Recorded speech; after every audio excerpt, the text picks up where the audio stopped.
misatranao famba nofidinao mpiasanao kana de tsy mendrikazao nomenao anjaranao ny asanao sinonao andriamanitro sinonao mba tinendrinao panotao tsy mendrika tokoa nefa indro fatoloranao ny soa kambarapety zao ny fafoizan-tenako anompanao aiko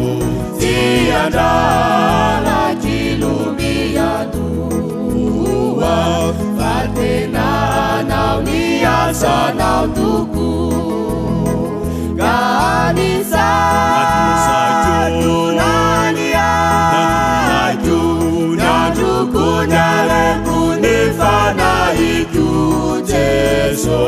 foiko ary hoetiko manao sy manefizao fanopoko izao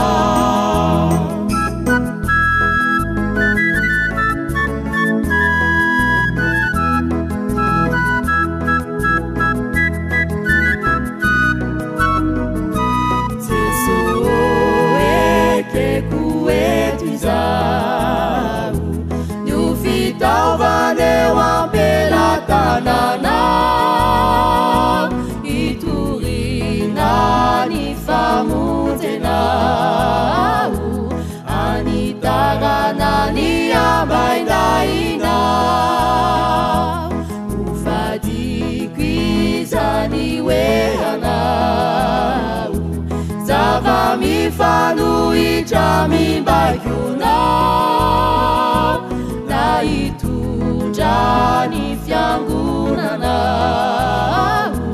hanao ny fanaony zao tontolo izao kambarapety zao ny fafoizan-tenako anompanao aiko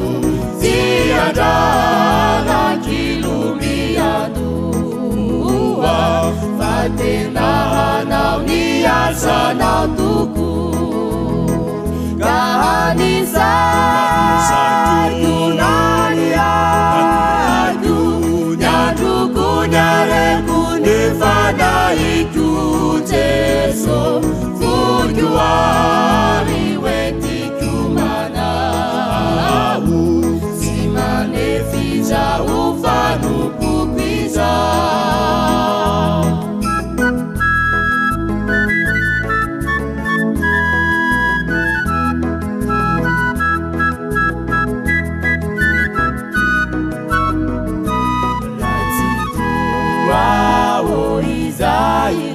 izairiko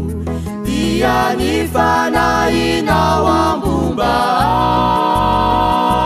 kanasa